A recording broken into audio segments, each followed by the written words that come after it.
Basis जो होगा bitter in taste, it is bitter in taste and soapy to touch. ठीक है, base जो होगा सोपी टच होगा, ठीक है ना, साबुन की तरह उसका टच होता है, ठीक है ना।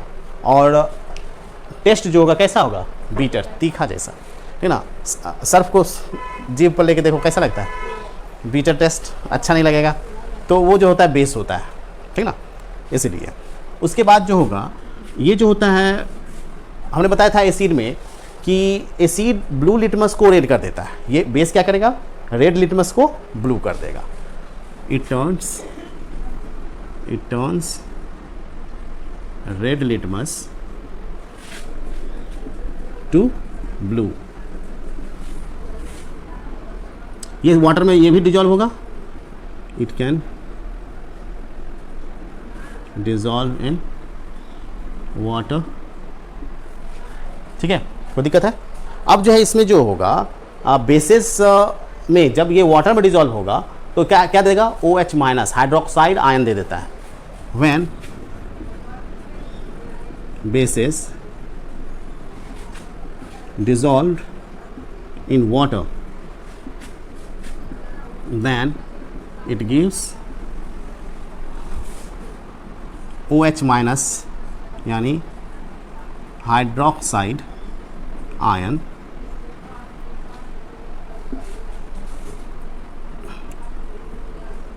अब यहाँ पर आता है alkalis. Those bases which dissolve in water is called alkalis।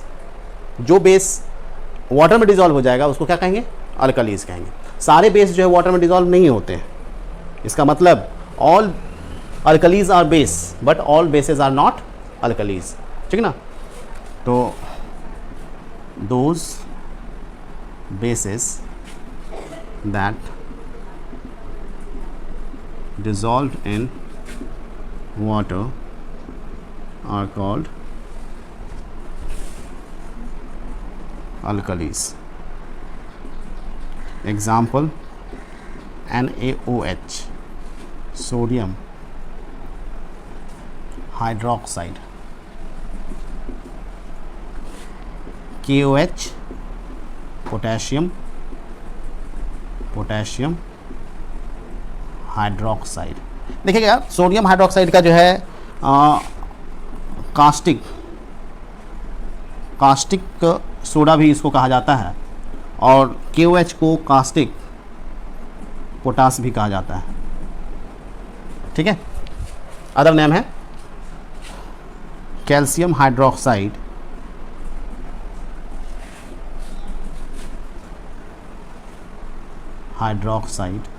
ये सब आएगा। कोई दिक्कत है? तो ये सब जो है आपका आता है। सोडियम बाइकार्बोनेट भी बोल सकते हो, ठीक है ना, या सोडियम कार्बोनेट भी कह सकते हैं। सोडियम कार्बोनेट ये भी तुम्हारा जो है बेस में आता है। सोडियम कार्बोनेट का फॉर्मूला हो जाएगा Na2CO3, ठीक है। तो ये जो है आपका बेसिस हैं, आप कॉपी करिए। अल्कलीज किसको बोले थे? Those bases that can dissolve in water are known as alkalis. तो अल्कलीज में यहाँ पर all alkalis are bases but all bases are not alkalis, क्योंकि सारा जो है बेस डिजॉल्व नहीं होता है वाटर में, कुछ कम होते हैं। Alkalis are corrosive in nature, corrosive होगा, अगर मान लेते हैं बॉडी पर गिरेगा तो फिर ये जल सकता है, इसलिए कोरोसिव इन नेचर होगा। या फिर कोई आयरन आर्टिकल हो या फिर कोई मेटेलिक सब्सटेंस हो तो उसको जो है कोरोड कर सकता है, ठीक है। और ये हार्मफुल होगा स्किन के लिए। नेचर के बेस पर जो है बेस को दो पार्ट में डिवाइड किए हैं, स्ट्रॉन्ग बेस और वीक बेस। स्ट्रॉन्ग बेस जो वाटर में कंप्लीटली डिजॉल्व हो जाए, या फिर कह सकते हो कि those bases that can completely dissociate in ions are called strong base. जो कंप्लीटली आयन में टूट जाता हो, जो उसके पास आयन होगा उसी में टूटेगा। जैसे मान लेते हैं कि सोडियम हाइड्रोक्साइड है, सोडियम हाइड्रोक्साइड जो है हमारा NaOH, ये अगर वाटर में डाले H2O में तो ये टूट जाएगा Na+ और OH- में। तो ये हमारा जो होगा आयनाइज हो गया कंप्लीटली, इसलिए इसको क्या बोलते हैं, स्ट्रॉन्ग बेस कहेंगे। क्लियर है। उसी तरह से ये सब भी है, potassium hydroxide, barium hydroxide, calcium hydroxide, sodium carbonate, इसको वॉशिंग सोडा भी कहा जाता है। उसी तरह से वीक बेस किसको कहोगे, अब जो वाटर में डिसॉल्व नहीं होता हो, those bases that can not dissolve in water, या फिर कह सकते हो those bases that can not completely dissociate in ions are called weak bases. जो कंप्लीटली डिसोसिएट नहीं होगा, कंप्लीटली आयन में नहीं टूटता होगा, उसको हम लोग कहेंगे। या फिर जो वाटर में डिसॉल्व कंप्लीटली ना होता हो, थोड़ा थोड़ा होता हो, या फिर बिल्कुल नहीं हो, तो उसको हम लोग बोलेंगे वीक बेस। जैसे फॉर एग्जांपल में aluminium hydroxide, copper hydroxide, ammonium hydroxide और सोडियम बाइकार्बोनेट, ये बेकिंग सोडा है। बेकिंग सोडा पानी में डालने के बाद पूरी तरह से नहीं टूटता है। तो इसका जो, जैसे मान लेते हैं इसको हम लोग करते हैं NaHCO3, इसको तो वाटर में करोगे H2O, तो ये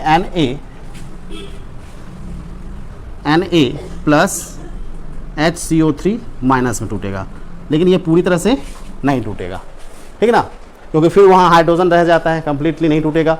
और ऐसे जो है ये 2 स्टेप में होते हैं, तब जाके ये कंप्लीटली होता है। तो ऐसे जो है तुम्हारा क्या हुआ कि ये कंप्लीटली डिसोसिएट नहीं करेगा, ठीक है ना, कुछ कुछ डिसॉल्व होगा, आयन में पूरी तरह से नहीं टूटता है। तो इसको हम लोग बोलेंगे वीक बेसिस। अगर वीक बेसिस है तो फिर ये अगर हम लोग करंट फ्लो करेंगे तो ये कम करेगा फ्लो, और स्ट्रॉन्ग बेसिस जो है पूरी तरह से आयनाइज हो जाता है, तो फिर इसमें आयन का अमाउंट ज़्यादा हो जाता है, जिसके कारण इसमें करंट का फ्लो जो होगा क्या होगा, ज़्यादा होगा। मतलब कि ये ज़्यादा अच्छा कंडक्टर बनेगा और ये उससे थोड़ा सा वीक कंडक्टर बनेगा। कंडक्टर तो होगा क्योंकि सॉल्यूशन ऑफ एसिड, बेस और सॉल्ट तीनों का जो होता है कंडक्टर होता है, लेकिन अगर ये पार्शियल हो रहा है डिसोसिएट तो हल्का हल्का करंट जाएगा, पूरी तरह से होता तो तुम्हारा कंप्लीट हो जाता, तो तुम्हारा वीक बेस में उतना ज़्यादा करंट फ्लो नहीं होता है। चलिए कॉपी कर लीजिए। हम लोग देखते हैं यूजेस ऑफ बेस। बेस का जो यूज़ है, जैसे हम लोग एसिड का यूज़ देखे थे, उसी तरह से बेस का भी बहुत सारा यूजेस है। जैसे फर्स्ट में हम लोग देखते हैं सोडियम हाइड्रोक्साइड का यूज़, जिसको हम लोग कास्टिक सोडा कहते हैं, सोडियम हाइड्रोक्साइड। इसका यूज़ जो होता है सोप और डिटर्जेंट इंडस्ट्री में होता है, इसके मैन्युफैक्चरिंग में, for manufacture of rayon. Rayon जब हम लोग बनाते हैं तो उसमें सोडियम हाइड्रोक्साइड का यूज़ किया जाता है, ठीक ना, विस्कस लिक्विड के फॉर्मेशन में, ठीक ना, विस्कोस जिसको कहा जाता है, ठीक ना। जब उसको स्पिनरेटर से सल्फ्यूरिक एसिड के टब से पास किया जाता है तो वो हार्ड हो जाता है, एक थ्रेड लाइक स्ट्रक्चर बनाता है विस्कोस सॉल्यूशन में, को जब हम लोग पास करेंगे। इन पेपर एंड पल्प इंडस्ट्री में होता है इसका यूज़, ठीक ना। For manufacture of other chemicals के लिए भी हम लोग क्या करते हैं, सोडियम हाइड्रोक्साइड का यूज करते हैं। ये स्ट्रॉन्गेस्ट बेस है, ठीक ना, ये याद रखना। स्ट्रॉन्गेस्ट बेस अगर कोई पूछा तो बताओगे sodium hydroxide, NaOH। Strongest acid में कौन बताओगे, हाइड्रोक्लोरिक एसिड। क्लियर है। तो यहाँ पर कैल्शियम हाइड्रोक्साइड, जिसको कि हम लोग सेलेक्ट लाइम भी कहते हैं, कैल्शियम हाइड्रोक्साइड CaOH इसका फार्मूला होता है। जैसे हम लोग चूना वगैरह सब करते हैं, वाइट वॉश वॉल का करते हैं, तो उसमें हम लोग क्विक लाइम को जब वाटर में डालते हैं तो क्विक लाइम कन्वर्ट हो जाता है किसमें, स्लैग लाइम में, और उसी के थ्रू हम लोग वाइट वॉश करते हैं, ठीक ना। तो इसका यूज़ हम लोग वाइट वॉशिंग में करेंगे, ठीक। For the manufacturing of bleaching powder, bleaching powder में भी तुम्हारा जो है स्लैग लाइम होता है। अब ब्लीचिंग पाउडर देखेंगे वो वाइट पाउडर टाइप से होता है, ठीक ना। और इन लेदर इंडस्ट्री में भी इसका यूज किया जाता है for neutralising and acidity of the soil. Soil अगर मान लेते हैं ज़्यादा एसिडिक हो जाता है तो फर्टिलिटी जो है सॉइल का डिक्रीज कर जाता है, तो उसके फर्टिलिटी को इंक्रीज करने के लिए भी हम लोग क्या करते हैं, हम लोग स्लैग लाइम उसमें मिला देते हैं। इसके मिलाने से क्या होता है कि एसिड बेस से रिएक्ट कर लेता है और न्यूट्रल हो जाता है, ठीक ना। अब न्यूट्रल हो जाएगा तो न्यूट्रल सॉइल में जो है अच्छा प्रोडक्शन होगा क्रॉप्स का। क्लियर है। और फॉर सॉफ्टनिंग हार्ड वाटर, जो हार्ड वाटर होता है उसको सॉफ्ट वाटर कन्वर्ट करने के लिए हम लोग जो है स्लैग लाइम का यूज करेंगे। क्लियर है। Ammonium hydroxide, ammonium hydroxide NH4OH होता है फार्मूला। इसका यूज है क्लींजिंग एजेंट में यूज किया जाता है, जो कि कोलिन वगैरह सब जो होता है ना, जिसका से ग्लास वगैरह सब हम लोग वॉश करते हैं या क्लीन करते हैं, उसमें भी जो होता है तुम्हारा अमोनियम हाइड्रोक्साइड होता है, ठीक ना। तो इसमें क्लीन करने के लिए यूज करते हैं हम लोग खास करके। और फॉर प्रिपेयरिंग अमोनियम सॉल्ट, और अमोनियम सॉल्ट के प्रिपेयरिंग में जो है हम लोग इसका यूज करते हैं। क्लियर है। एल्युमिनियम हाइड्रोक्साइड AlOH, तो इसका जो है यूज हम लोग करेंगे फॉर प्रिपेयरिंग एंटासिड्स। अब यहाँ क्वेश्चन उठता है एंटासिड्स क्या होता है, आप लोगों के दिमाग में आता होगा। तो एंटासिड्स जो होता है ऐसा बेस होता है जो कि हमारे स्टमक के एसिडिटी को क्या करता है, न्यूट्रलाइज करता है। जब मान लेते हैं कि हम लोग कभी एक्सेस खा लेते हैं तो बोलते हैं ना एसिडिटी हो गया, तो उस स्टमक के एसिडिटी को न्यूट्रलाइज करने के लिए जिस बेस का यूज करते हैं उसको हम लोग क्या बोलते हैं, एंटासिड्स कहते हैं। तो antacids are the base that are used to neutralise the acidity of stomach. Clear है। इसमें आपका जो है एल्युमिनियम हाइड्रोक्साइड जो होता है उसका जो यूज हम लोग करते हैं प्रिपेयरिंग ऑफ एंटासिड्स, हमने बताया एंटासिड्स में क्या होता है। अब जो है इन टेक्सटाइल इंडस्ट्री में भी इसका यूज करते हैं हम लोग, टेक्सटाइल कपड़े वगैरह से बनाने में हम लोग करते हैं। अब मैग्नीशियम हाइड्रोक्साइड MgOH2 इसका भी जो है एंटासिड बनाने में होता है, मतलब कि मेन एंटासिड्स में जो होता है मैग्नीशियम हाइड्रोक्साइड भी होता है, इसको मिल्क ऑफ मैग्नीशिया भी कहा जाता है, ठीक ना, जो कि स्टमक के एसिडिटी को न्यूट्रलाइज करेगा। तुम जो वो खाते हो इनो हो गया, उसमें भी रहता है। बेकिंग सोडा ले लोगे तो भी जो है तुम्हारा स्टमक को क्या करता है, न्यूट्रलाइज कर सकता है, स्टमक के एसिडिटी को न्यूट्रलाइज कर देगा। क्लियर है?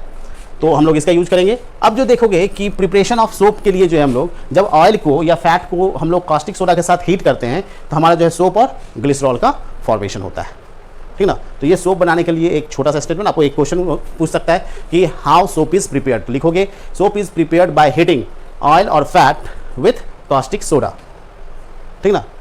तो और ये रिएक्शन दे देना, आंसर आ जाएगा। क्लियर है?